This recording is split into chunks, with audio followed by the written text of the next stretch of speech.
Hello,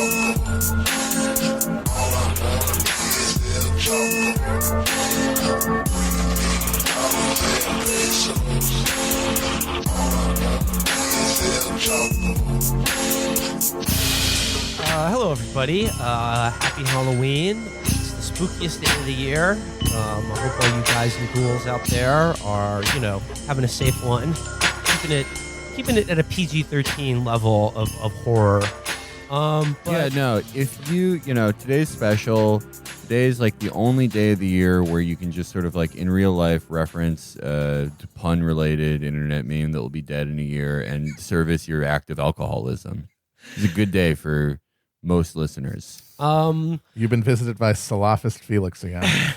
I mean, honestly, like all you need to do is look at Halloween and Saeed Khatib was clearly correct. Yeah. I'm going to combine Vaporwave and Salafism with just images of Brooklyn Halloween. Oh, look at me. I'm Succession, but also Long Cat. Cool. That shit's awesome, dude. Well, we have got definitely probably one of our spookiest guests of all time for this special Halloween. Well, I mean, in the term of, intelligence aspect. yeah. In every sense of the word, yes. One of our, spookiest guests of all time. Here to talk about definitely some things that will give you the creepies. I am, of course, talking about Brace, one half of True and Non, and a sicko hunter par excellence. Brace, how you doing? Fine witches greetings to you on this Halloween. Happy Samhain. Brace, we're happy to have you on because there are two big stories that I think I've been wanting to talk about for a while that I think fall right in your wheelhouse. I'm speaking, of course, about just what the fuck is going on in Syria with the Kurds and Turkey right now. All bad, pretty much, but I'd like to know more. And then, of course, we would also like to follow up with you about all of the new and latest developments in, of course, our favorite, the Jeffrey Epstein case. What's our motto? Epstein ain't going away. Epstein ain't going away, baby. Pedophile 9/11. I mean, He's up there in heaven doing the monster mash. I mean, it's funny. I mean, when we had you on, you had started doing TrueAnon, and then we had you and Liz on to discuss the first attempt on his life. And then like 2 weeks later, prayers up, our boy, he passed on. So, I mean, we should have had you on almost immediately after that. But like, I mean, there's still shit going on with this that I know you've been following up on, and I want to talk about it. But before we get to that, let's dip into the foreign policy and things going on around the world, and specifically just like Turkey and Syria. So could you maybe elucidate for our listeners and probably just me in general, just like the state of play there, like what over the last couple of weeks since Turkey has begun, I guess, this ethnic cleansing campaign in northern Syria. Yeah, absolutely. So the first thing is we have to go back a little and see basically the PYD, the Kurdish political party, like the political wing of the YPG, their militia, their sort of relations with America. So obviously America has been in northern Syria for a little while now, but a lot of people don't realize is that the U.S. has actually been blocking the YPG and the PYD from all peace negotiations. Like they wouldn't let them attend like the sort of all Syria summit. They blocked them from going to the ones in Russia. And so the YPG has been unable to essentially be at the bargaining table at any point since the war started. So that's something to keep in mind. And they've also been blocking their relations with Damascus. So when America, dismantled their border defenses and then gave the green light for Turkey to invade, obviously there was a pretty big outcry about that. And it's a lot of calls about there's going to be ethnic cleansing, that there might be something akin to a genocide, which it technically does meet the legal definitions for both of those. But the Syrian National Army, which is basically another rebranding of the Turkish-backed FSA, because I think everyone was just calling them the Turkish-backed FSA at that point. I think that's a little too sorry, just real quick, remind us and our listeners what the FSA is again. Oh, excuse me. Yeah, the FSA is the Free Syrian Army, which was originally a bunch of different like opposition groups, and now is basically like just all jihadists. And in terms of like the Turkish backed Free Syrian Army, they had invaded the northeastern part of Syria, Afrin, and now control that. That was previously like a Kurdish controlled area, and like all the usual stuff. Making people forced conversions of like Yazidis, looting people's houses, not suicides, murder, etc. So now they are invading eastern Syria, and it has not gone insanely well for them. Like the Turkish army is not a great army, and the Turkish-backed FSA is not like a great fighting force either. So they didn't get incredibly far, but there was such a big outcry since they have been invading that eventually they were basically made to come to the bargaining table with Russia, because the Syrian army, who Russia backs, actually moved up and joined the YPG on the front lines there. The Syrian army, that's kind of where just like to keep everything straight here, the Syrian army being essentially what is actual like Syrian army. Assad's military. Yeah, his guys. Okay. Yeah, the actual like Syrian army. They actually had some sort of positions like in some of the major city or a couple of the major cities in northern Syria, like alongside the YPG since the beginning of the war. And now they're moving up basically in a thin strip between, like, acting as basically a buffer between the YPG and Turkey. So what, like, so when Erdogan went ahead with this, like, what is the Turkish state's goal with this little like invasion that they're doing now? So there's like 3.5 million refugees in Turkey, which is a lot. And Turkey is not a rich country, and there's a lot of it's been a lot of sort of ethnic tension there because, of course, most of the refugees are Arabs, and Turks. Arabs sometimes don't get along. I mean, it's the same thing as there's racists there as well. And the whole plan here was like hitting two birds with one stone. Was to get the YPG out, and then also to put 2 million refugees in a 30 by 440 kilometer wide strip of like a demilitarized zone, basically, or an actually extremely militarized zone, but a YPG free zone. So the idea is like a twofold to move a large refugee population out of Turkey and create a buffer zone on the border between Turkey and like what would be, I guess, like a Kurdish state. Yeah, I mean, which would hopefully they I think they just wanted the whole thing to collapse. But yeah, I mean, and if you think about that too, moving 2 million refugees into this pretty lightly populated area that's traditionally like Kurdish and Assyrian, that amounts essentially to ethnic cleansing too, because that totally changes like the demographics of the area, which Erdogan has repeatedly said needs to happen. He's like, oh, the Kurds don't like the desert. They need to be in the mountains. Arabs are good at the desert. Like, we'll put them there. And like who would you describe, or like who are the groups actually, I guess, sort of at the tip of the spear of this policy by Erdogan? Like who are the people that is going across the border and doing this fighting and ethnic cleansing? So do you remember when that like group Al-Zinki cut off that like 12-year-old boy's head on video? Yeah, that was not cool. Okay, It's those well, guys. President Obama, the other day, he said something I truly agree with, where he said, like, the real world is messy, and like canceling people on Twitter is an activism. And like, people you disagree with, they have kids that they love, and sometimes they do things you don't agree with. That's all I'm going to say about Helsinki. So it's guys like that. Like it's. I mean, these are head choppers and marauders, like literal, and, actual head choppers. Yeah, I mean, there was a famous photo of when they invaded Afrin. There was just a guy with a mask on with a huge ass knife, like raising it over his head in the middle of the town square. So it's those kind of guys. They're all pretty much every group involved has been accused of war crimes, credibly accused of war crimes, and like consistently loots houses and murders civilians. And I mean, famously, right after they invaded, they killed a Kurdish politician, a woman, drug her from her car, shot at her driver, and then shot her after torturing her. And that was like the second day after the invasion started.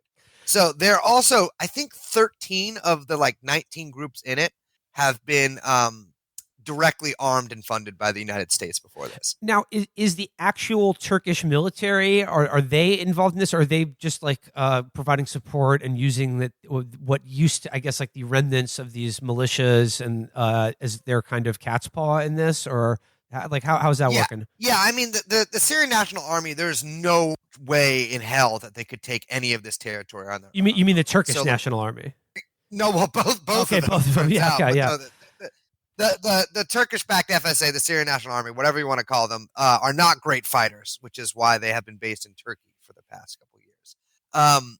And so they wouldn't be able to take any of this without the artillery support, the tank support, the air support of the Turkish Army and Air Force. But yeah, Turkish troops are fighting alongside them too. Okay, so now you mentioned that I like for a while there was sort of a ceasefire. Is that over now? So yeah, there's been like a couple attempts at a ceasefire, but ceasefires in Syria are just like fake. They're just like, it's like an internet thing. It's not real. There was a ceasefire. I think there was, that's Trump put those sanctions on Turkey and then like took them off a couple days later because of this sort of fig leaf of a ceasefire. But no, the fighting hasn't stopped at all. In fact, it's like intensified in a lot of places. So no, the ceasefire is basically a way for Trump to cover his ass. And like as best you can understand it, like what was obviously, like you said, Erdogan has wanted to do this for a long time. Yeah. What, like, if any reason can you discern for Trump and like, the American state, like our acquiescence to this? So, I mean, it's been said since the beginning by first Obama and then Trump that like they weren't allied with the YPG. It was like a transactional relationship, and Trump ended that transaction. I think they realized that Turkey is a huge weapons market and a member of NATO. And they're, of course, getting closer to Russia, too, with their purchase of this new anti-aircraft system from Russia, blah, blah, blah. And they chose Turkey over the YPG, which they were always going to do. There was never any doubt. The real thing that like sticks in my craw is them denying the YPG the ability to negotiate with anybody during this whole time. But now Trump's idea is that they're going to move American troops down to Deir ez-Zor, which is the southeastern, like most sort of territory that the YPG holds, and not the only place, but the main place where Syria's oil is extracted. Yeah, so this is he's lately been saying like we're gonna stay there to protect the oil and keep the oil.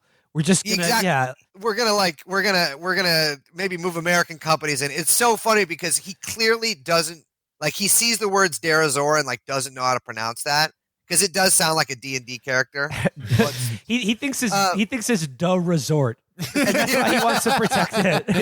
He thinks it's the most beautiful part of the country. He keeps calling it the fucking oil area. And their plan there, from what I hear from insiders, is that they are planning, because, the YPG are part of the Syrian Democratic Forces, which is, the YPG is like, I think, 11,000, 12,000 strong component of that. The rest is sort of an array of militias, usually based in regions. And so the Deir ez-Zor militia that's in the Syrian Democratic Forces is the worst one in the SDF. And it looks like America is trying to go through its original plan, which was to split off the Arab regional militias from the SDF and use them directly as a U.S. proxy. So now America is sending troops down to Deir ez-Zor, and now armor apparently as well, which is a first for the Syrian civil war. And I'm assuming has stepped up like sharply their bribes to the militias in Deir ez-Zor to get them. I don't really know what the plan is there. It looks like the oil, because Syria doesn't have that much oil. It's not like fucking Saudi Arabia or even Iraq or anything. I think the plan is to deny Syria its own like domestic use of its own oil, and also to potentially be able to fight Iranian backed militias there. But they got got Trump to send the troops there just by saying the word oil to him. Yeah, because and it's so funny to see him just be like, oh yeah, there's oil. We'll send in a company to get that shit out of like. There's like, it's like no, it's not even worth it for him. But he's just, I don't know. I guess black gold, Texas tea, baby. Well, that's what's so funny about people saying that that Trump has any kind of like commitment to being like an isolationist or anti-intervention. All that had to happen was that the generals were like, oh shit, he's trying to get us out of Syria. What do we do? Sir, oil? And he's like, oh, the oil. Yes, we're going to get a giant straw, go across the fucking Mediterranean and just suck it all up. Right. The fact that you could get him to stay in, like, he specifically called out leaving Syria, like, during the primary and during the general at times when he would remember to do it. The fact that you could keep him in Syria on oil, out of every country in the region, oil in Syria proves that it's just a fucking laser pointer and a cat. I know, it's so insane. And there's talk. I have some friends that are worried now, especially because, Trump called the PKK or YPG, whatever, sometimes worse than ISIS. And there's people are thinking that the strategy might be to put the YPG on the terror list and to isolate them from the rest of the Syrian Democratic Forces, which is not great for me. But there was an article that came out recently about getting your passport updated soon, Brace. There's an article that came out recently about a State Department meeting between the Syrian Democratic Forces representatives in Washington and the State Department. And the State Department's line is that the Syrian Democratic Forces should just join the Syrian National, which are those people that are attacking them, who are based in Turkey and backed by the Turkish army. Okay. Like, it doesn't make any sense. Just for my own edification, get this straight. The Syrian National Army is an offshoot of the Free Syrian Army, which is largely a collection of, like, jihadist head choppers, right? Yes, absolutely. Okay, and the Syrian Democratic Forces are the militias who are fighting those people, and who could, I guess, in some loose sense, be called the good guys in this fight. Yeah, I mean, yes, that is correct. And now the State Department of the U.S., their line is that basically the SDF, the Syrian Democratic Forces, should join the people that are attacking them, which is the Free Syrian Army, Syrian National Army. For what purpose? I'm not quite sure.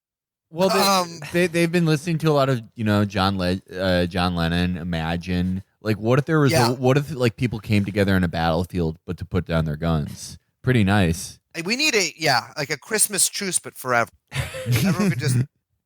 So America has this envoy about Syria to the coalition. This guy named Jim Jeffries, who's a real scumbag. And I don't think his comedy's that bad. I actually like He's just Australian. Yeah, you can't say that about every Australian. I know there's some bad ones, but there's a lot of talk that that Jim Jeffries has some connections to Turkey that run deeper than I think might be appropriate for somebody in his position, and certainly his sort of second in command definitely does some. Remember when basically Michael Flynn got caught for suddenly fixating on Gulen? Yeah, he was going to go to Pennsylvania and catch him with a butterfly. Gulen and his international hyper wealthy network were fucked when put up against General Flynn and his absolutely moronic son. They were absolutely going to outwit Gulen, who evaded everyone for decades. Flynn is going to get fucking freed in within a month. Yeah, if my petition goes through. Yeah, I maintain that Flynn was after Gulen just as a private citizen.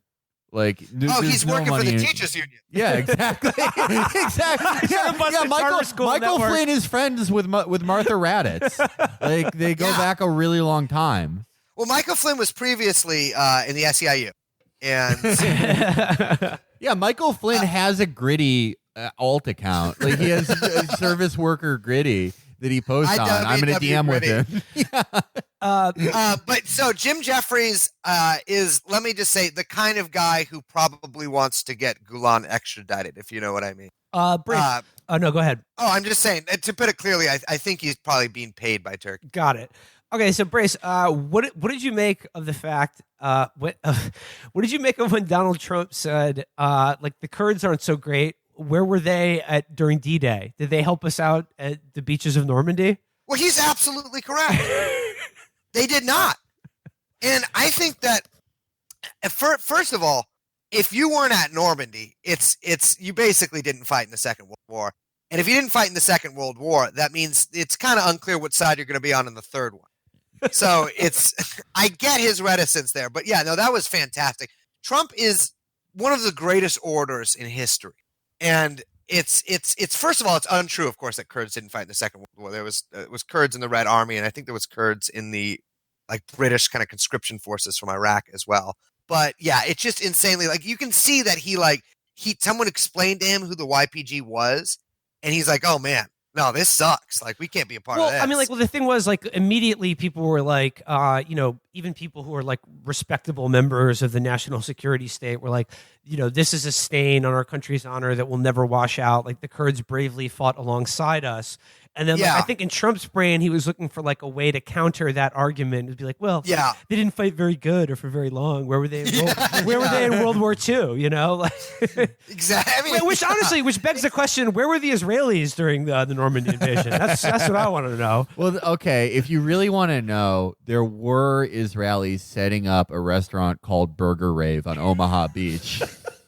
Yeah. Which they were dancing on the roof of. Yeah.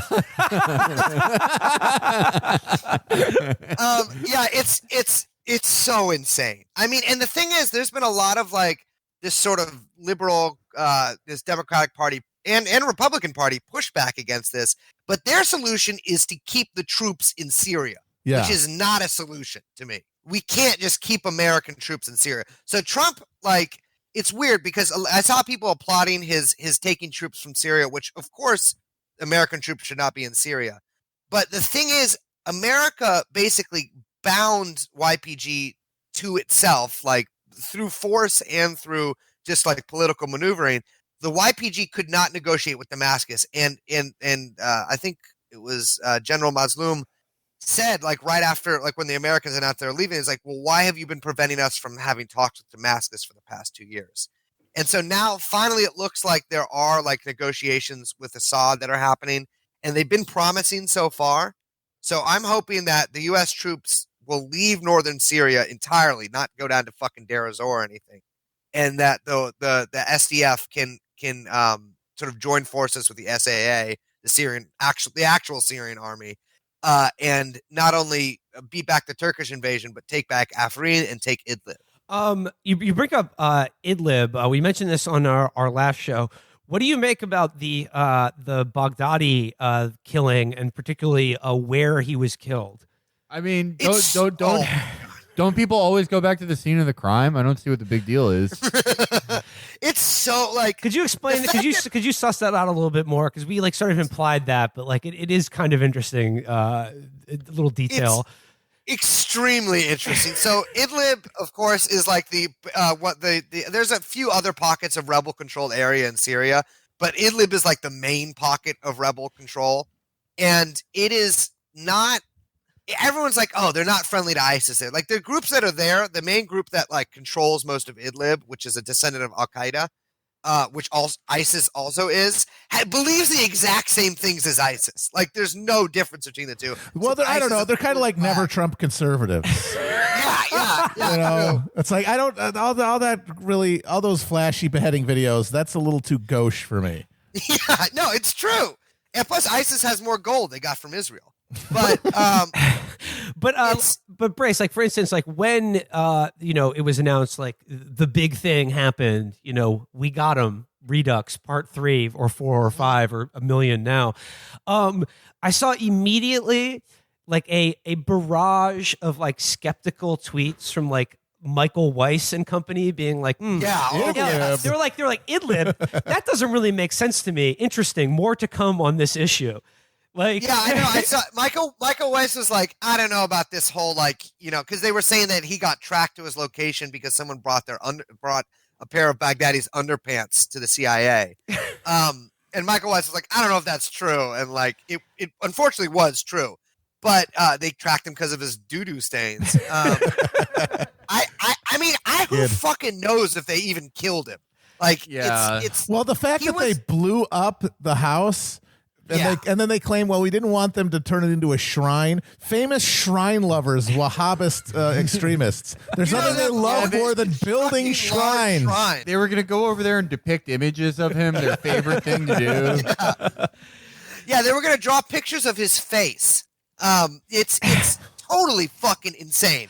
I mean, they released video of this raid, which, I mean, who knows? But who knows? Like, but at this point, we know for sure now literally everything about the Bin Laden raid was a fabrication, was like totally fake. So absolutely, why anyone would, like, again, it's not insane to ask the question like, was he ever alive? Or like he could have been dead for fucking years. Well, Like there was a theory that a lot of people had, including some American generals, although they stopped eventually talking about it, Handsome that generals. Baghdadi didn't even exist. Oh, That shit. I Baghdadi can was see just that. like, he was just a totally like a fabricated figure. And, you know, it is interesting that he spent quite a few years in an American prison camp and then was released and started ISIS. You know, it's not. Well, that was a bra moment. Well, okay. Yeah, a little bit of a problem there. I'm gonna. Okay, you guys are pretty book smart, but you don't know a lot about the real world. A lot of people convert to Islam in prison. I know. Dude, that'd be, oh my God. But no, but like another like hint about like why at the very least you should be extremely skeptical of any official account of this military hit on Baghdadi is like, you remember in like the early days of the Iraq War, there was that the famous the Jessica Lynch, the POW soldier, who like they freed, and there was like a night It's a vision hero raid, rescue, and they yeah. had this huge like hero's welcome, and they said that like she bravely like fired her gun again, you know, at like as the attackers, as her convoy was, you know, wiped out by these insurgents She emptied or whatever. her clip. She emptied her clip, And then then the cops, and then the troops like rolled into behind enemy lines to snatch her out of the hospital. Okay. Yep. And then shortly thereafter, that story was exposed as a complete fabrication that basically is like the people who were holding her essentially saved her life and were like fired upon by American soldiers several times as they tried to return her to, you know, like help her basically. And then Jessica Lynch herself, you know, I'm sure feeling very ashamed about this horrible thing, this lie that she'd been conscripted in, went along with it, but then eventually said, like, no, like none of that happened. Like I can't in good conscience like continue to. Okay, so And- they try to do that with like actual human beings and cast them in these heroic roles. The fact that they've made a fucking dog the pretty hero, smart. of this It's shit actually now, genius. It's It's brilliant actually because genius. the dog, you know, he's a good boy. He's a good boy. He's a good boy. You can't talk, and What- people love dogs. You know what will suck if like the Seymour Hersh that reveals this is a bullshit story is We Rate Dogs. I gotta say, man, This heckin' puppa, he told me that Baghdadi wasn't even there. He died in 2014. And this 14 out of 10, good boy. Well, he's got a lot to say about America's involvement with the so-called Islamic State. you know what? Last episode, I talked about the dog and Trump talking about the good boy, the dog, hippo promoter to detective, and I brought up that quote that conservatives like to bring out, which is, you know, people, you people take Trump literally but not seriously, and vice versa. And then he did the tweet of him giving the dog the Medal of Honor, which the New York Times felt necessary to post an article saying that's a Photoshop. He didn't actually do that. Yeah, and I was like, damn, you know what? You're right. You're right. Like, he's doing a bit, obviously. Haters will say it's Like, Photoshop. you know what else is a fucking bit? The fact that they buried him at sea. Wait a minute, Like, come Baghdadi on. too? It's just Yep. fantastic. Serious. Yep. They just throw these come fucking guys off on. of boats. It's all fucking a smoke show. It's insane. Like the whole fucking It's Syrian Barstool war. Smoke Show of the Week. The buried at sea is like the U.S. military's version of "It Was All a Dream" in sitcoms. I'm just How old imagining. do you think I I'm just am? imagining Bin Laden and Baghdadi in Davy Jones' locker with Robert Maxwell, and they're all like frolicking under the sea, riding giant seahorses. My God, I've been tripping out. We will on get this to one Robert thing. Maxwell, but yeah, go ahead. Yeah, because I have a connection between Maxwell and Syria. Ooh. Okay, spit. Very juicy. Spit. Very juicy. So For If again, you just recall- for listeners, Robert Maxwell is the definitely for sure CIA and Mossad linked intelligence agent and British publishing magnate who is the father of Ghislaine Maxwell, who died when he fell off his yacht. Body never recovered. Also named Ghislaine. Yeah. Continue. So it's funny. He actually had another daughter. Well, he had more daughters than Ghislaine. He actually had this daughter called Isabel Maxwell. And Isabel Maxwell, was married to a guy named Dale Gerasi. Dale Gerasi's father, Carl Gerasi, the inventor of Plan B, the birth control pill. Anyways, so Isabel paper. Maxwell has a child. That child is named Alex, but Alex Gerasi, because his father's last name is Gerasi. So Alex Gerasi is the grandson of what has been termed the Israelis' super spy, right? Like Robert Maxwell did things for Israel that I wouldn't do for Israel, and I'm probably one of the most famous Israeli spies in the world. Alex so Gerasi, humble. Well, I mean, it's an objective fact. Alex Gerasi started donating to Hillary Clinton in 2005 with a cool $5,000. I mean, that was Clinton 05. That was before she even ran for president. Of course, he is on her team when she runs for president in 08. And he is one of 2 political appointees to the State Department of Near Eastern Affairs. The Department of Near Eastern Affairs deals with Iran, Israel, Iraq, Syria. It's the Middle East, right?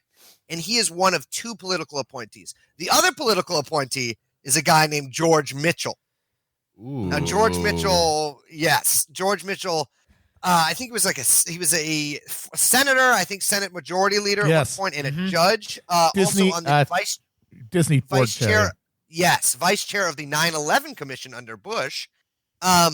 Virginia Jeffrey, one of the most famous Epstein accusers, said that George Mitchell raped her. And he's on the flight logs. Yeah. He's on the flight logs, and he's denied, of course, meeting Virginia Jeffrey ever. Who knows what he was doing with Epstein then? But so it's these 2 political appointees by Hillary Clinton to the State Department of Near Eastern Affairs. Only 2: Alex Gerasi, George Mitchell. Alex Gerasi joins and is the American delegate, or one of the American delegates, to these 2 groups: the Friends of Libya group and the Friends of Syria group. Well, Both that of those could be groups- apolitical.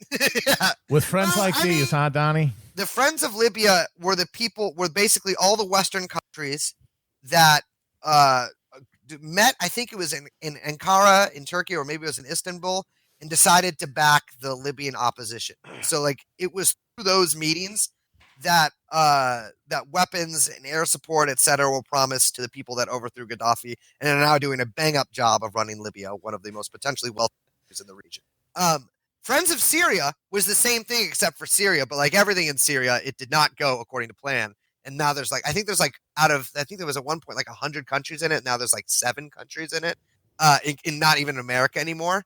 But Robert fucking Maxwell's grandson was one of the people that helped overthrow Gaddafi and was trying to overthrow Bashar al-Assad in Syria. It's fucking insane. I mean, I definitely, like I said, I do want to get to the Epstein stuff with you, because there's a lot to still talk about there, obviously. But just 2 more quick things on like the Kurds and Syria. Is that like, I wanted to talk to you because I'm wondering, like, what is it like there, right now in the parts of that country that you were in, and like the former comrades, friends, men and women at arms, I should say, who, you fought with. Like, what is it like for them there now? Like, you're mentioning that this is not going as smoothly as like Turkey or these militias would have liked. I mean, just based on my assessment of just watching the news, I'd assume that this was all bad for like the Kurdish forces in Syria. But you're saying that that's maybe not so much the case? Well, there have been like hundreds of deaths, right? So, like yeah, it's bad. Yeah. Yeah, it's bad. But it's not like this quick. Like when the Turks invaded Afrin, that was pretty bad. Like they took it fairly quickly. But now they're really getting bogged down, partially because of just the huge concentration of forces here, but also because they do fucking suck at fighting. Like they haven't been able to beat the PKK in like 40 years. But there is this, now they are just straight up attacking Syrian army soldiers, which is potentially pretty bad, right? Because the Syrian army is, of course, allied with Russia.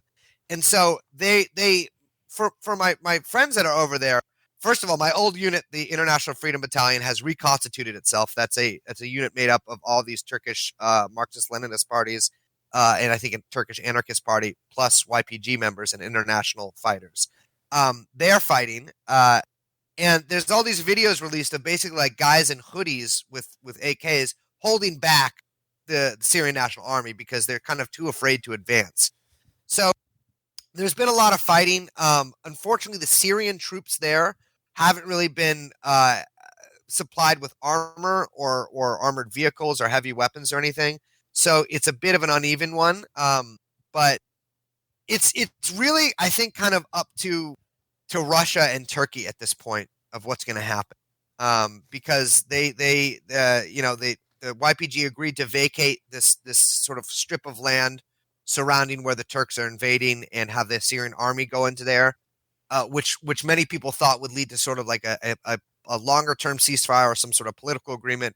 But it looks like the Syrian National Army, the FSA, and the Turks are not stopping. So the ceasefire doesn't exist, and there's been I think 300,000 people displaced who are now internal refugees. And of course, ISIS fighters broke out of prison, and yeah, it's not great there. There are a lot of reprisals against civilians in the area where the Turks and the FSA have invaded. But it's also good because apparently, there's a lot of local groups like village councils, etc., who have taken up arms and are fighting alongside the Syrian army and the YPG against the Turks. So it's I think it will turn into something like a people's war, like a sort of flatland guerrilla fighting on the front, as opposed to these sort of giant pitched battles. But yeah, it's one of those things that this could go any direction within the next day or so. So I'm really interested to see what the fuck is going to happen. And but a lot of my friends have gone back, and I one guy I know died pretty early in the fighting, and everyone else I'm kind of waiting to hear from them. They're not dead, but I don't know where they are. And I mean, do you regard is there any role, in your opinion, that the United States could play in terms of support, as if not troops, if we all agree no American soldiers should be anywhere in Syria? Is there any support or assistance that the United States could render on this side of the fight that would be positive, or is it all just like a poison chalice that's not worth sipping out of? I mean, I don't think that anybody in that region, they should. I don't think they should have trusted the Americans in the first place. They definitely shouldn't trust them now. The best thing that America can do is to stop interference in the YPG coming to these UN peace talks, which is really one of the most important things that hasn't been reported on enough. The fact that the YPG cannot even participate in the peace talks, and that they should. I mean, I'm fine with them sanctioning Turkey. I don't give a fuck. They should do that. They're not going to in any real way because there's a lot of investments here and there. But yeah, they should reopen diplomatic relations with the Syrian government, and sort of maybe coordinate with Russia to make sure this offensive is curtailed and pulled back. Okay, but yeah. All the troops should fucking, I don't know, come back here and they can get really depressed and addicted to fentanyl. Yeah, there are Dodge Challengers that are not being bought. Exactly. There are all lives matter rap songs on Facebook not being posted. There's just a lot, a new COD's out and they're nowhere to be seen. We need them. Yeah. We need them here. Women need a husband that they'll cheat on. Women need to marry these soldiers they can have with cool guys instead of the soldiers. Yeah, there are variable interest rate mortgages that guys aren't taking out. Bring our boys back. Exactly. All right, this is my last question on related to this topic before we switch into so we say domestic concerns.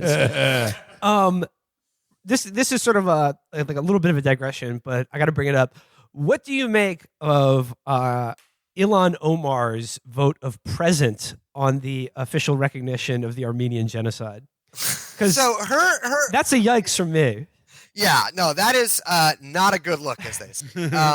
So obviously, Armenians in this country, and there have been Armenians in this country for a long time, have been pushing for official recognition of the Armenian genocide for a long fucking time. I think Obama promised it. He did. I don't know if yeah. And then, of course, did not follow through. That doesn't sound like him. Yeah, totally. I know, uncharacteristically did not follow through. The Armenian genocide, which is, of course, very much not recognized by Turkey. In fact, they employed pogo stick dancers in a Skyrider in New York once to tell That was them. one of our very first episodes of Chapo. Actually, we ended up. I think it was our 7th episode. We interviewed a guy who did video work for some friends of ours. Who did he was a cameraman who had done video work with some friends of mine who did some early video stuff for us. And they just told us there's this guy who does camera work for us who was hired and filmed the Erdogan Genolai dance mob on Roosevelt Island or something. And the skywriting and all that shit and the pogo stick dance troupe. He filmed all that, and he was saying that it was just a job people got hired for off Craigslist, and they only sort of found out after the fact that this was a genocide. That's not true. One of Osman's dreams in his tent was he envisioned Showtime approximately 600 years before it had ever been done. So that's actually an ancient tradition. So yeah, there you go. So the flash mob didn't work, and everyone pretty much agrees that the Armenian genocide happened. Ilhan Omar says that she couldn't recognize it or couldn't vote present because the genocide sort of recognition was being used as a political cudgel. Which it is being used as a political cudgel, but no one cares. It actually happened. They should just recognize it. Well, she also had an odd statement about how these things should be decided by academic standards rather than political concerns. And it's if that's the case, there is no debate about this whatsoever. It's unanimously recognized. When I was in Syria, at the sort of training school that they had, the ideological and military training school they sent us to, one of the first lessons was they taught us about the Kurds' role in the Armenian genocide and how they're sorry for it, etc. And so, people who did it are it happened. And so, she needs to give me a call and we can work this out mano a mano. I think, it was a bad move by her. I think she was trying to make some sort of point because she also voted against the sanctions. And it's part of a broader argument about, removing coercion is the centerpiece of diplomacy, which I think is a worthy goal. But it's one of those things where in an individual vote like this, it ends up being too clever by half because you're only one person and then you're scrutinized for this vote and people are mad at it. And the people who should be on your side are mad at you. And they're not necessarily going to accept that because, you're trying to make sort of a relatively abstruse point with your votes on something that is a very emotionally powerful issue for a lot of people. Yeah. And if she... No, go ahead. Oh, if she had just said I don't want this to be used as a political cudgel. Okay. I get that. But her whole thing about how the Native American Holocaust and the slave trade, we should recognize that. It didn't really make sense. Well, it's good. We should recognize that, but I guess the point is forward. If you have a bill in front of you that's vote yes on just recognizing active historical genocide, just vote yes. So again, no, absolutely. It's not like it just came out of the blue. Armenians have been pushing for this for a long fucking time. So just consider this some light constructive criticism of the Congresswoman. Just got to be fair here. I still admire her greatly, but that one we can make it up over dinner. Yeah, that one raised my eyebrow. Okay, all right. Let's shift the discussion now. Like I said, to matters of on the home front here. Obviously, we got to talk Epstein because things. It's fascinating because as soon as he died, that story just fucking disappeared. Yeah, almost like that was the idea. It's odd how that happened. It's hey, this guy, this could be a year-long criminal case with a bunch of discovery. What if he just died? I mean, obviously, among gentlemen such as ourselves, obviously there's still so much going on here. But as far as the official press recognition or following this story, they're oh. Well, the NFL drafts, the NFL season's coming soon. Why are you bringing up old shit? Yeah. But this has changed just this week. And I'm wondering if you could what is your take on the appearance of this guy, Michael Baden, who is a, forensic pathologist who is a sort of gadfly in the, autopsy community in the body cutting up. Yeah. So he's like the John Gotti of autopsy. Absolutely. He's because it's he's the one that everyone can name, but actual coroners. Like, that guy's just a flash. He's a he's a flashy. He's me first flashy. He's a hip hop style. He's a hip hop style coroner, not a lunch pail 9 to 5 coroner. Yeah, but he had that show. Is a hip hop style. Didn't he have that show on HBO, Secrets of the Dead or something? Or it was like a bunch of I think it was called Autopsy. Every guy I knew who had exactly like if I was doing stats with them, they had exact medium intelligence. They were like, that's the most interesting show on TV. So you got this guy Michael Baden, who I said is sort of a bit of a press hound for this kind of shit, and he is the Dr. Joyce Brothers of autopsies, and he is now giving interviews. He has been hired by Epstein's brother or his estate to do like a private examination of this, and he is now giving interviews to Fox News and other outlets, saying, based on his study of the evidence here, he would say that this points to homicide rather than suicide. I mean, no shit. This is what everyone is.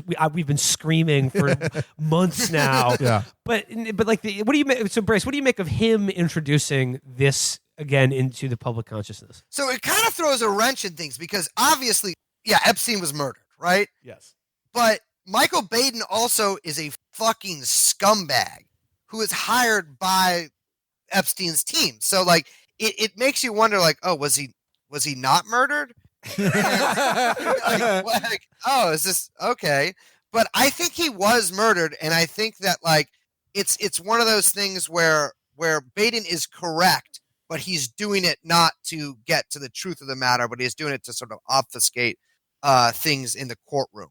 Because obviously, there are these big lawsuits against Epstein's estate, and the money kind of can't move to his brother, Mark Epstein, like it's supposed to without these being dealt with first. So I think this could just add a wrench in those proceedings.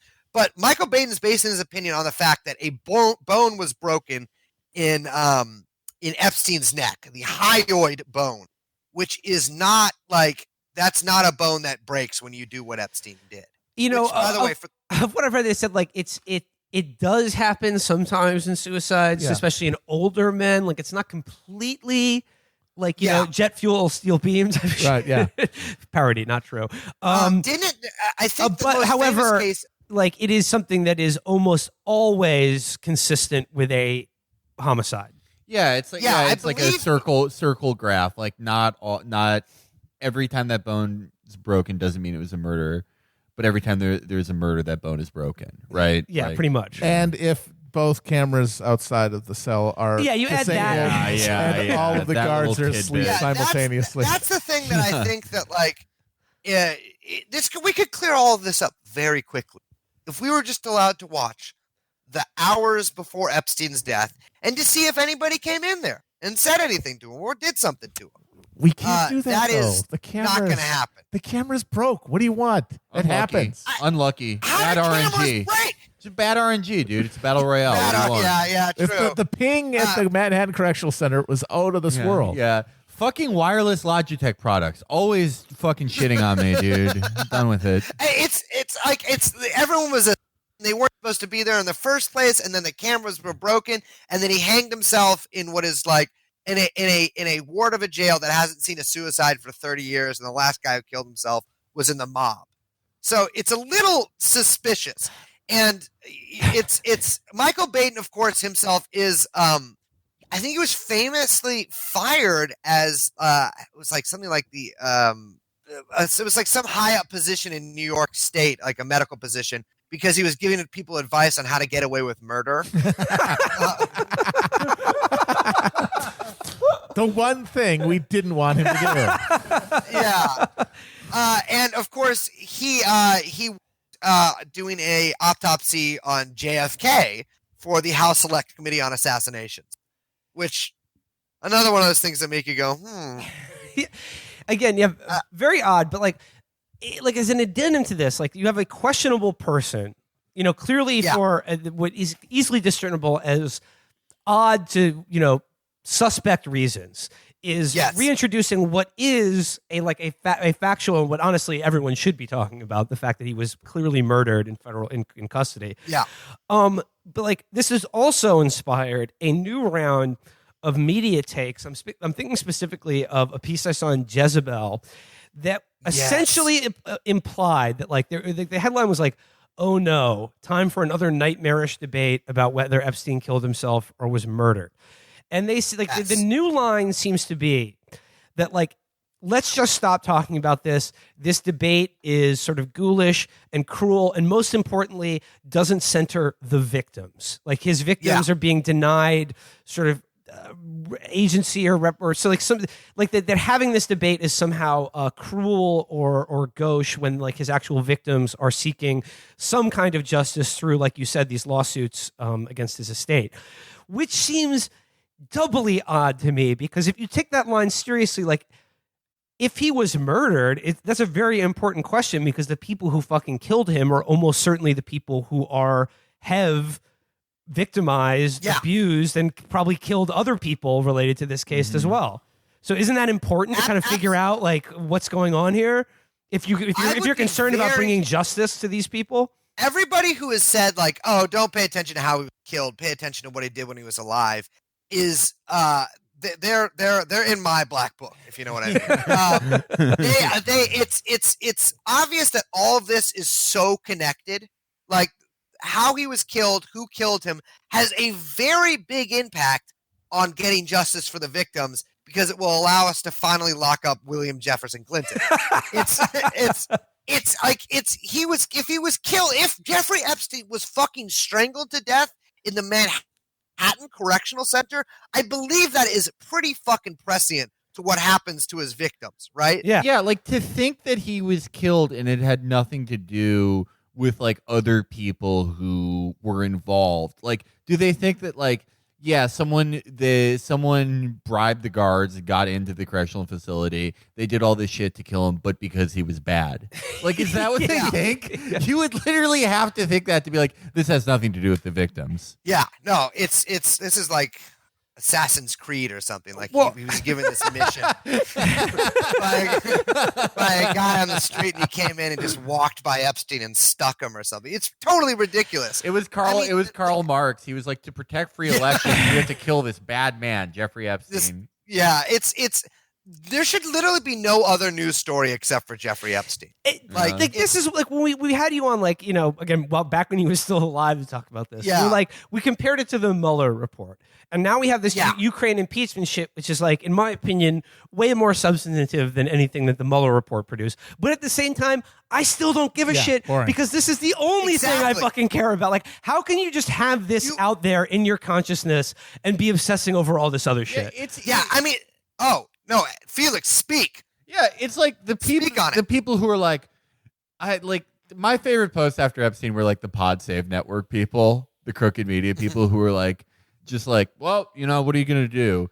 Anyway, we have our 70th emergency podcast this month about how Glenn Simpson actually heroically pointed out to the whistleblower that his email was being read by Mark Duragitz and Teddy Ziggurat was seen with Clayton Grimshaw.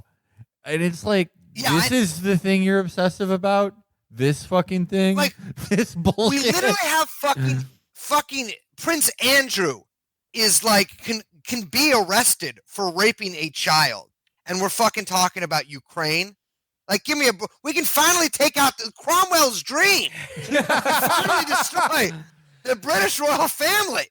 But it's like somehow this is just like, it's a conspiracy theory because it's complicated and because it's not on fucking Mad Out. Like somehow the Mueller report shit isn't a these FISA warrants or whatever aren't a conspiracy theory. But the fact that someone was killed in like actually turns out to be a pretty low security jail is just totally like out of bounds. And there is, you know, there's going to be a whole wash of articles now. In fact, I've seen a few already. Like, well, Michael Baden can't be trusted. Yeah, Michael Baden can't be trusted, but he's right. Like, it's murder. I mean, I can't trust journalists either. They fucking helped do the Iraq War.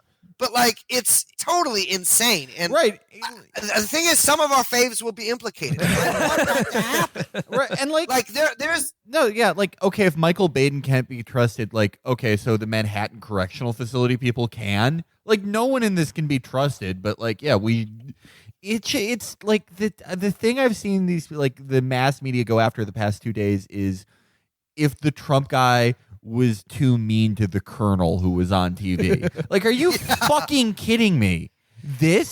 But just as to the issue of the MCC and this suicide, I'd like to suggest not so much like a counterfactual, but just like maybe I mentioned this before, but like a parallel storyline that I think makes a very compelling contrast to the idea that he committed suicide in like the most secure protection you can be in as the highest profile prisoner in American custody.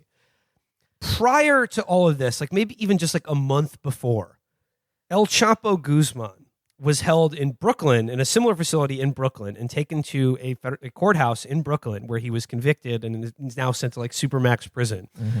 And they carried out that trial where like every single time he walked into daylight, he was wearing like a bulletproof suit and probably covered by like 20 snipers because he was, up until Epstein, the most high profile person.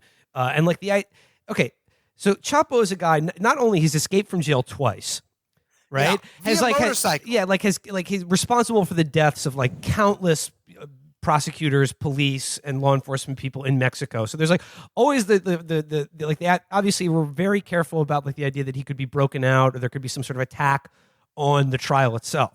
But further than that, if you're a guy facing life in supermax prison, you pretty much have like every reason to pretty much kill yourself, right? Oh, absolutely. And if he had killed himself in custody, that would have been such a defeat for like the entire weight of like the U.S. prosecutorial apparatus that it would be like unthinkable like that they could allow that to happen before they could hang him. Exactly. Like if they want you to breathe every second of your life in a fucking box because that's like your punishment and that's the power that they have as the state, you're telling me that like they can't absolutely make sure that you live to experience every second of your punishment. This was happening basically parallel to the Epstein thing. And then and he's just like, oh, he just killed himself in jail. Oops. Oh, well. I was talking about this with Catherine last night, the El Chapo connection, and just this contrast here being so vivid. And I just like to say, just for the listeners, you can do this too if you have an acute ep-pilled GF. It's the thing is about Epstein's suicide too, is I have been in jail, and I actually have like had a close friend of mine was in solitary in jail where things are a little bit different. You know, you have even thinner sheets, etc. It's killing yourself with one of these fucking sheets is so hard. Like these things are basically paper. You can rip them. And like the fact that they're saying Epstein hung his like he like hung himself from the top bunk and like leaned forward and snapped with force. With force. He leaned forward with force.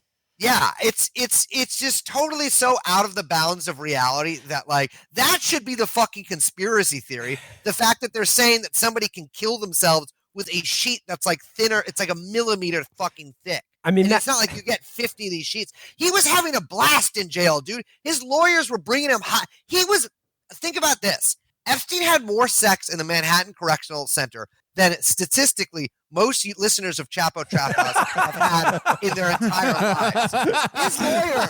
His lawyers would bring him girls to have sex with.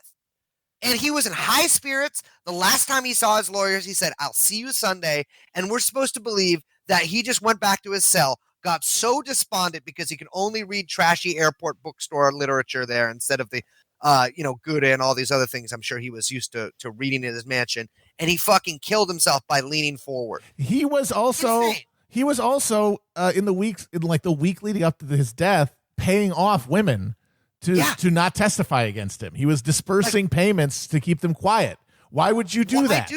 Why would you bother with that? Do that? And everyone who says people give away their belongings before they commit suicide. But the one that gets me is just a lot of people say like, this guy is like this alpha sex maniac. He can't bear the thought of being, in jail. It's like maybe after he's convicted, I might buy that. If he gets like all the tricks up his sleeve don't work. He can't swing a deal and he gets a real like life sentence. I could see him killing himself then. But they hadn't even fucking tried him yet. And all his selected the jury. And all his previous interactions with, the criminal justice system would have proven to him by now. Well for him. Like, look, here's the thing. This is a man, as we found out about the Zorro rant stuff, who wanted his penis and head frozen. Yes. So presumably they could be attached to some sort of fuckbot robot later when technology a post-apocalyptic fuckbot. Yes. That is exactly. And he spent all this money, all this time, all this research. Like he was, it appears that he was basically dedicating like a good chunk of his life to this sort of life extension, this transhumanist stuff. And then he just kills himself in jail and lets his body sit there for hours while his penis, I'm sure, degrades. His egg-shaped penis, by the way. And then, of course, someone catches just a glimpse of him on camera being brought into the medical examiners, and nothing else. I gotta say, the thing about him wanting to save his penis really proves that he's a complete psychopath. Because if you have a trash dick like that, like an awful egg dick. And you're imagining some future where you're in a robot body and you get to fuck forever, wouldn't you want like the highest end robot penis to replace your shitty trapezoid dick? Instead, he's like, "No, man, I'm sticking with this thing. This got me this far."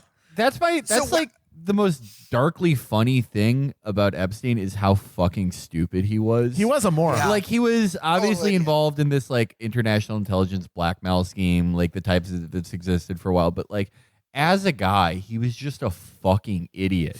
Like I know that a lot of this is like influence peddling, but like the idea of him just being like, "Yo, I'm gonna get all the science guys to come to my house, and they're gonna tell me how to get pussy." Like, he was a fucking Stephen dope. Hawking on a submarine, man. Like, don't do that unless like you think there's like a 20% chance that you can fuck a girl in the year 2075.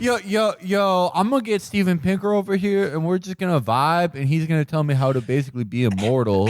One of my favorite things that's happened since then is that because of this case now, one of my favorite things to do whenever you see some totally obnoxious, just evil person on Twitter sharing their idiot opinions like Larry Summers or Steven Pinker or Bill Gates, just reply to them always with one of the dozens of pictures of them and Jeffrey Epstein having fun together. And I've noticed that when you start doing that, like to Steven Pinker especially, like a lot of like the IDW people or people who love smart people get very angry about that.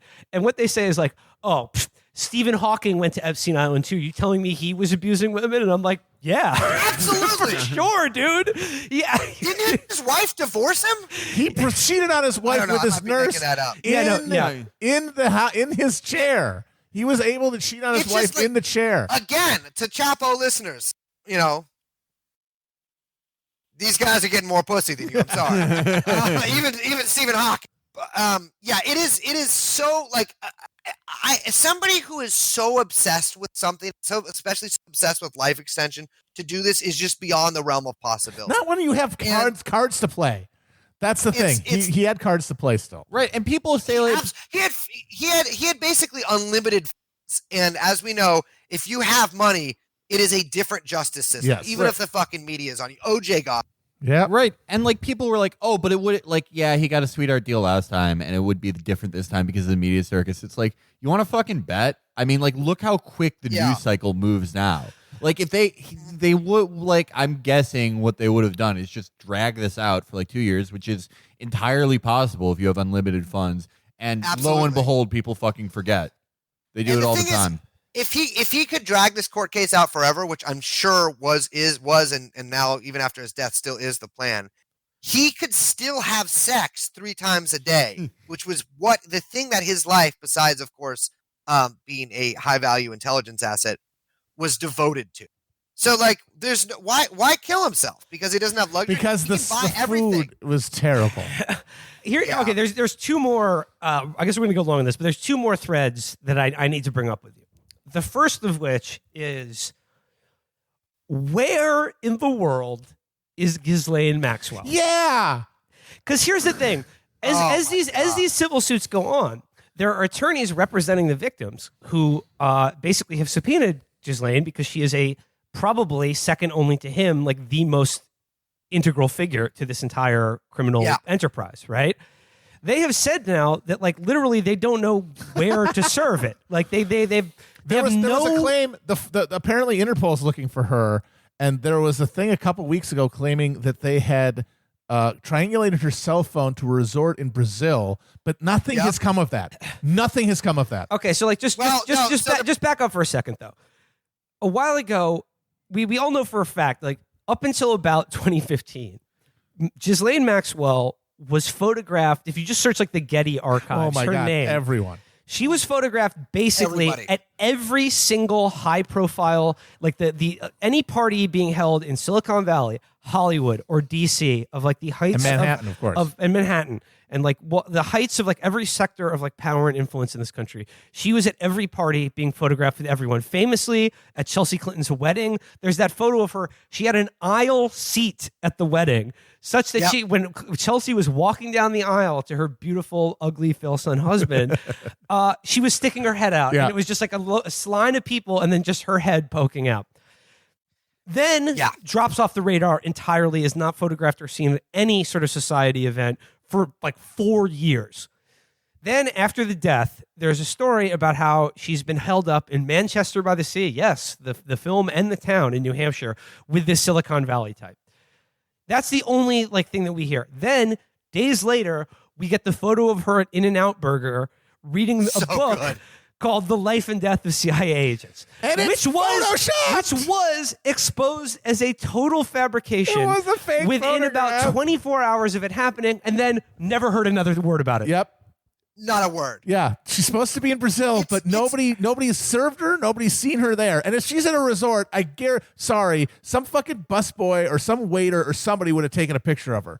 This horseshit. She does not have she's rich, but she does not have the resources to disappear like that unless somebody is helping her do it, or she's dead, which is my bet, honestly. It's kind of funny. Her sister actually, her sisters who are twins, actually came up with this software called Kiliad, which the FBI uses, which is a way to sort of, let's say, coordinate like suspects' profiles across systems.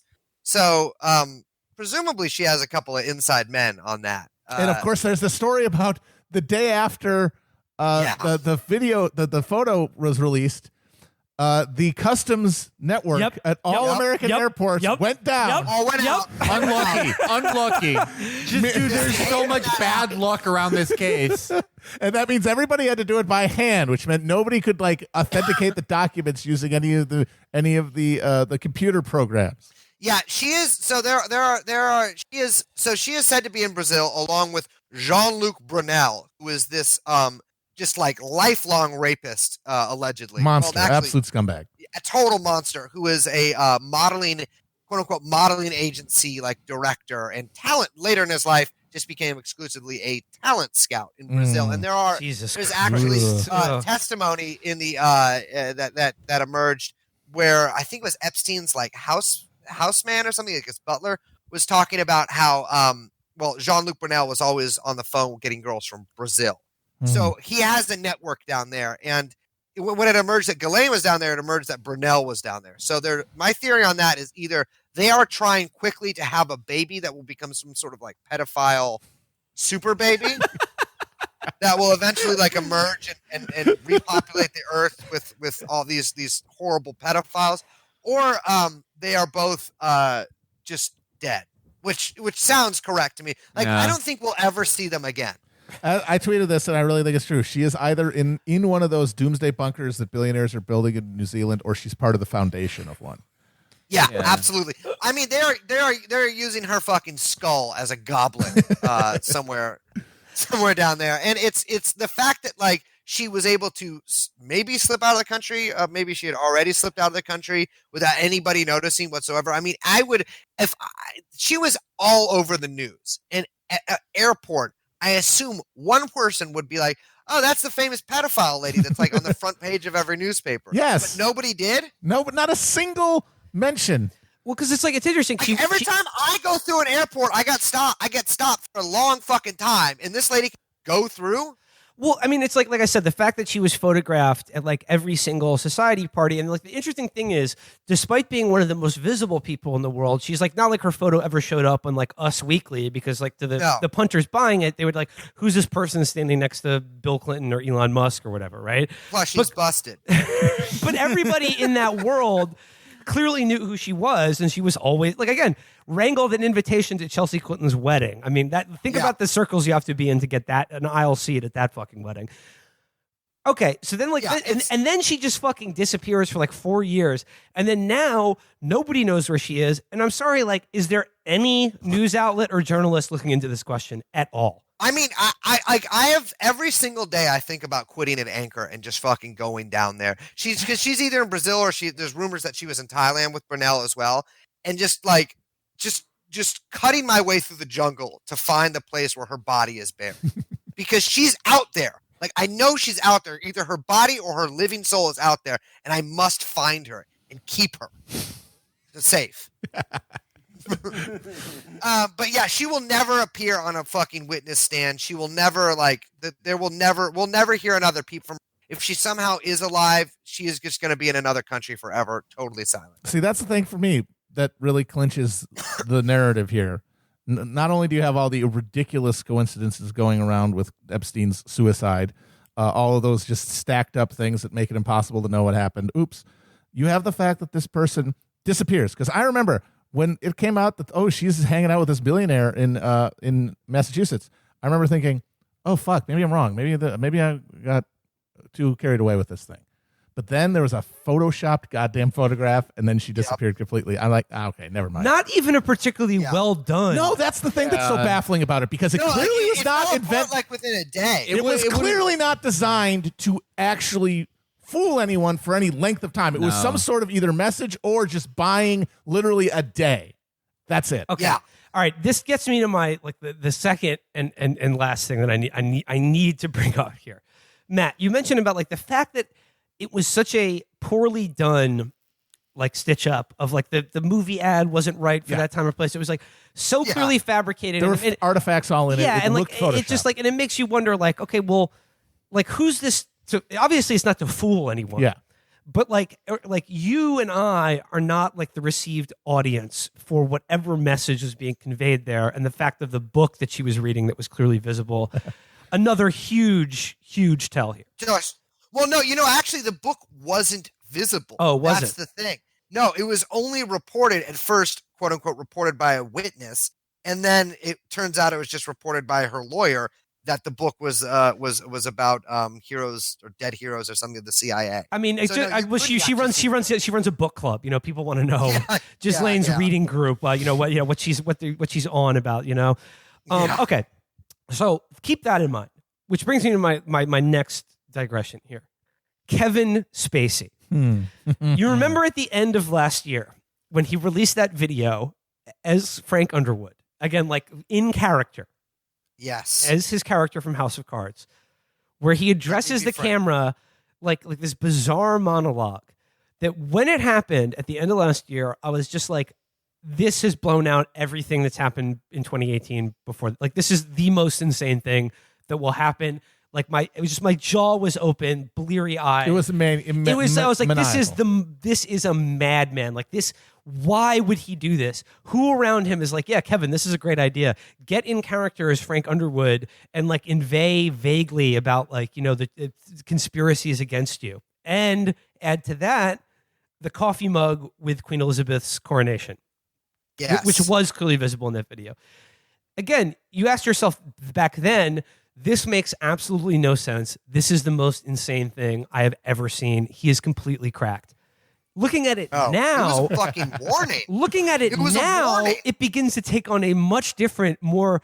There is a evil and sinister, but clearly logical, rational reason to do this. If you look about it through this light, that you and I, that just the video released publicly, we're not the audience for this video. No. So consider the fact that he is essentially playing the character that he did on House of Cards.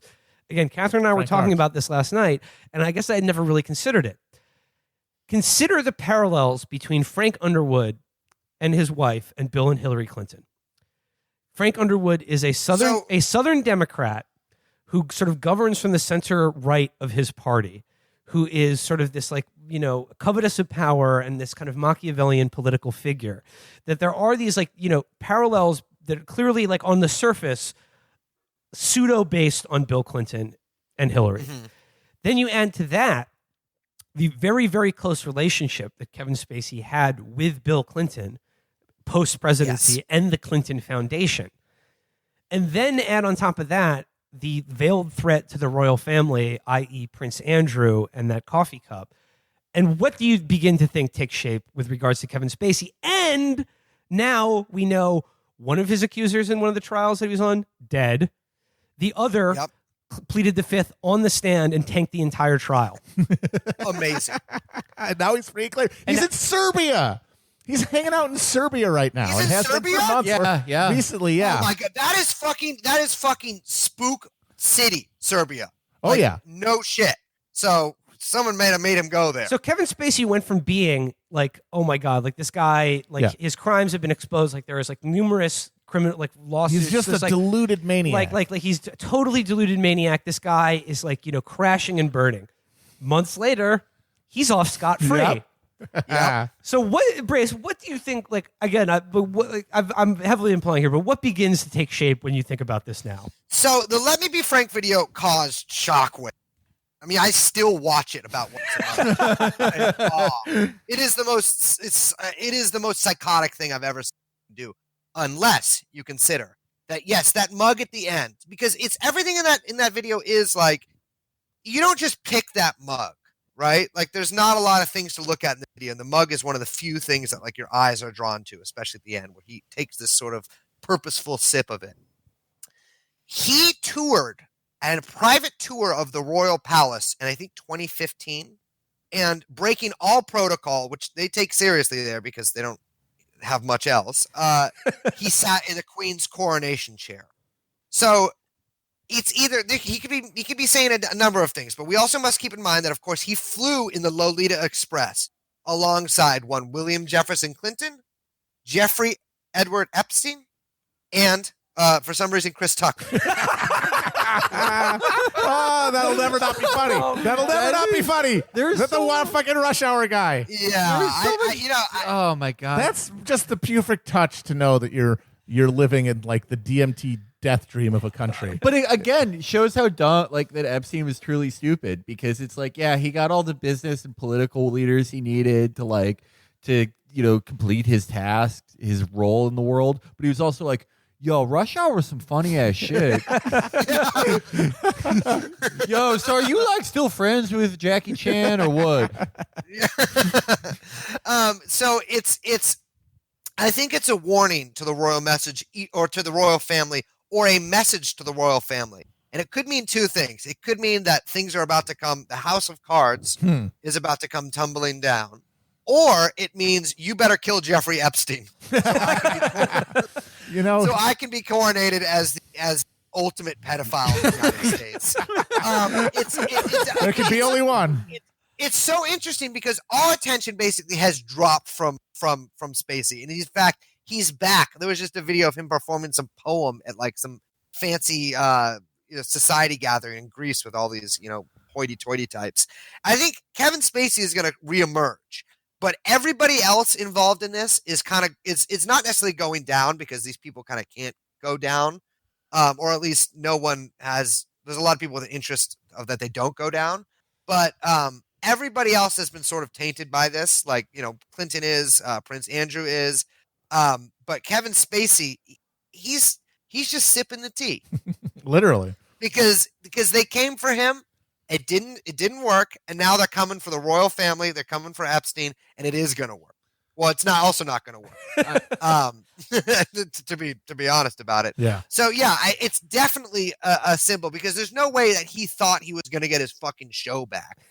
Like, yeah, it's just like he becomes like one of those guys who's like, bring Firefly back. I was out there in Times Square.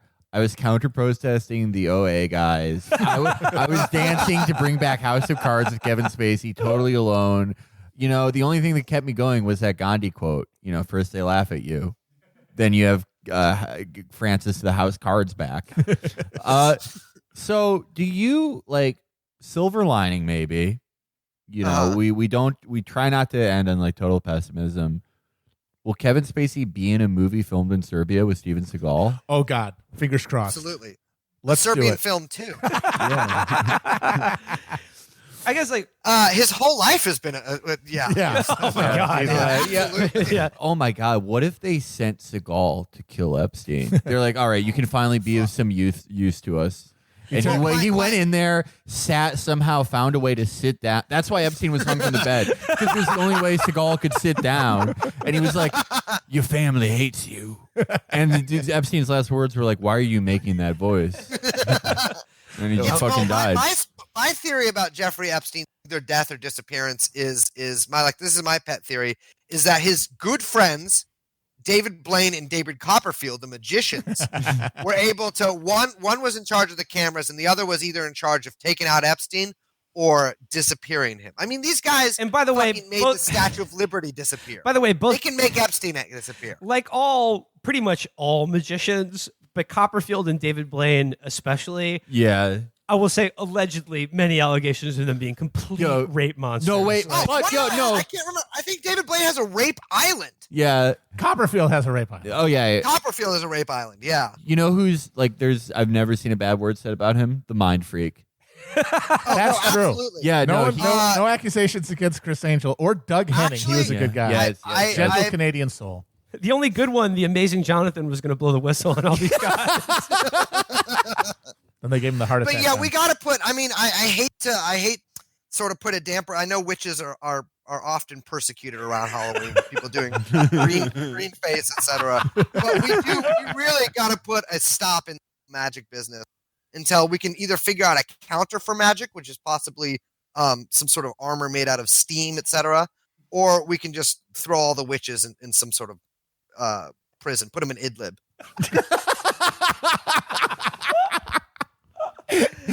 Okay, this is just like one final thing, like to wrap this up. I know you must have seen recently Hillary and Chelsea Clinton being on sort of a media tour to promote their latest children's book, which is about brave women. Yes. I know one really brave woman. No one can find her right now. Like, they made the rounds of like, the morning shows or whatever. And then again, of course, because the primary was going on, a lot of people were, being like, oh, like Hillary Clinton's booking all these media appearances. Is she going to jump in? Blah, blah, blah. Which, who cares? I am, of course, fingers crossed, extremely rooting for her to do just that. Absolutely. But yeah, my broader question is, you've got Bill just did a video about suicide awareness. Very funny. But that was so good for my engagement stats. People love doing suicide.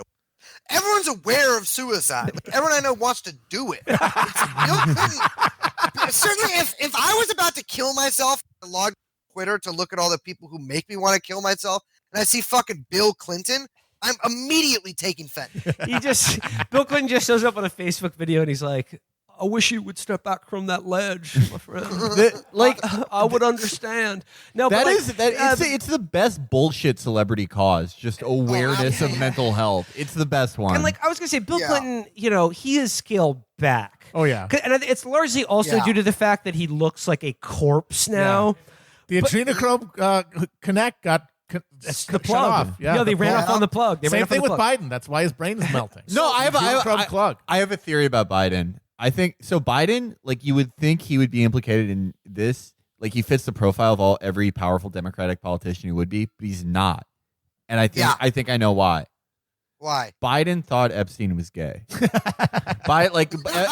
Epstein went up to Biden and was like, he just gave his idiot spiel. He's like, can I interest you? Some rules are meant to be broken. And he's like, who's the queer Jewish fellow with all the daughters? He's like, I really respect you, man. Yeah. He's like, that's really cool that you're doing that. You're open about it. Yeah, man, it's not my bag. But good. God bless you, man. I'm so glad guys like you. They didn't even let you used to get on airplanes. Now you got your own, man. To tie it all together, Bill has scaled back his public profile, but Hillary and fucking Chelsea, Hillary Clinton especially, still out there, fucking like no fucking difference. Just no. Chelsea was the best of all of them. Chelsea had the closest relationship with Ghislaine Maxwell. Yes. So again, like here's the question that I slam my fucking head into a wall every time it comes up. Why is anyone whose name is Clinton or even tangentially associated with their political machine or their foundation allowed to go on TV and the first question they're asked is not about Jeffrey Epstein? Seriously? Because it's like all the people that run these news channels are also like depraved rapists. It's kind of so true. like if they ask him about Jeffrey Epstein, someone will be ask them about either their own connection to Jeffrey Epstein or like the I'm sure countless rapes they've committed with female journalists. I mean, if the past couple of years have been any indication, all the people like CNN, NBC, Matt Lauer, are just Redstone, total fucking sickos. Yeah, it's a mutually like, once you assured get a discussion. certain amount of money, if you were inclined to be a sicko like naturally, there's like it's God does like a chance roll or something, and if you get like a 6 or above, you just become an absolute like vile piece of shit. And even if you don't naturally incline towards being a sicko, wealth disconnects you from humanity and makes you less empathetic, more of a sociopath. And 2, they're going to make you do it so they know you're cool. Like exactly. There's a lot of people that talk about like blah blah blah. Like it is. I mean, a cabal is just a collection of people who do weird shit, and like it's obviously rich people. Like poor people bond by like cutting coupons or like following sort of bogus health pages on Facebook, and rich people bond by just the merciless like depraved exploitation of young kids or young boys sometimes. Whatever they like. I think people all my coworkers talk about Epstein all the time. Like the people remember Epstein, but like the media has just immediately moved on. And it's for some reason people have this still like vestigial trust in like the New York Times or CNN or something, just because either the president hates it or because they don't like really know where else to turn to. But like those people are all implicated in one way or another, whether it's the sexual angle or whether it's the intelligence. They're all on the same side, and it's not your side. Got to get rid of these rich people, man. Well, I mean, yeah, like when we talked about this with you and Liz, I mean, I think like the real like what is the resolution to any of this? Like how can it be fixed or changed? Like the answer is like there is no resolution, or there won't be any like justice or tidy or anything satisfying publicly that will come of this. But if you want to fix it, just take away these people's money. Yeah. Like just take away the wealth of everyone, and there would be like less. There wouldn't be as much of this shit. They couldn't do it. You can't buy an island without the money. You can't have a rape island if you don't have the island. Yeah. You gotta have the money. So like when Bernie says like there shouldn't be billionaires, like that's the obvious like next thing. If you make it a fucking campaign issue, there shouldn't be billionaires. There shouldn't be rape islands. Yeah. Like you can't have both. Yeah, like exactly, and one does. You can't have one without the other. Yeah. Exactly. Like it's 100% agreed. Like and also I think Bernie is one of the few people not connected to the cabal. It's true. I really do believe that, even if that makes me a sucker. I know why he doesn't, but God, I really wish he would come out and say, when I'm president, I am announcing an independent counsel to investigate the Epstein murder case. When I met him, I was like, there was like a moment I had where I could have been like, Bernie, tell me about Jeffrey. And I fucking blew it. I was like, your labor plan's really good. He's like, thank you. I was like, fuck. I should have been like, can you investigate Hillary Clinton for eating a child?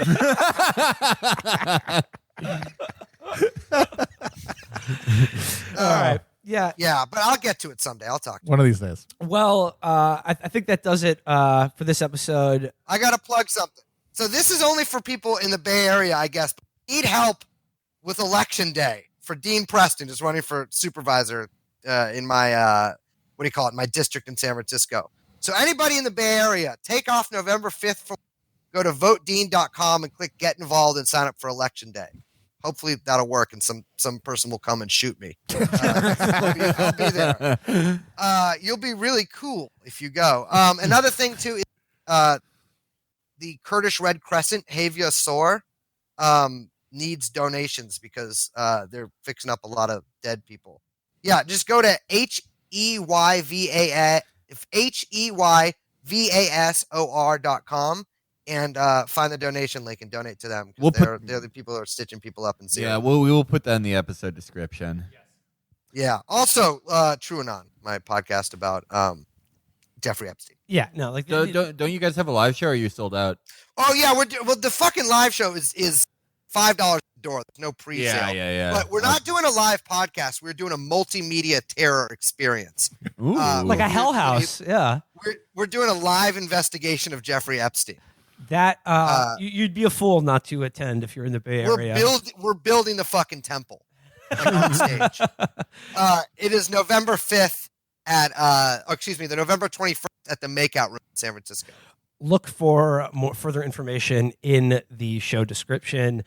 That does it for this episode. Always a pleasure to enter the mind palace of one Brace Belden. Thank you, brothers. Brother Brace. Brother Brace. Yeah. Brother Brace. Brother William, thank you so much. Brother Brace, and all our brother and sister listeners, goodbye for now. I admit it, I'm afraid they gon' kill me for this. Probably put me in my grave for the lyrics I spit. Been exposing the truth and all the secrets they covering. If I die, it was big pharma or government. Been putting too much truth in my songs. They gon' stage a suicide and say I chose to move on. Probably cutting my brakes, so when I tour too long, I'll die in a crash, say I was driving and drunk. Look, the Illuminati real. They're trying to make you dumb, trying to numb you out with pills. Trying to make you broke, trying to tell you it's a deal. Processing your food, so now none of it is real. You eating super good, but you still be getting ill. You working super hard, but you still can't pay the bills. Silencing the visionaries, revising the dictionaries. Now you just can't find the right words to say and express how you feel. Target on my back, I think they're coming for my head. I know I recognize that man. I bet they wanna see me dead. They're gonna kill me if I leave my room. They're gonna kill me if I go too soon. You should know, said they would kill me. I admit it, I'm afraid they gon' murder me. Wouldn't be a problem if nobody ever heard of me. But I'm famous, so they'll probably try erasing me with urgency. Infect me with a sickness and deny me any surgery. Stop me from exposing all the medicine and currency and terrorism. Always been controlling us so perfectly. I'm telling you with certainty. They say it's for security. They monitor our lives like we live in Nazi Germany. They wanna microchip all the people you don't believe in. Your fingerprint unlocking your phone, oh how convenient. They trick you to believe in all the angels and demons and say you'll go to hell if you ever go disappoint Jesus. I got a backbone and a platform and a tap phone. Never asked for it to be that known. Take my passport to my dad's boat. Use the back door to escape this place. It's the Truman Show. Target on my back. I think they're coming for my head. I know I recognize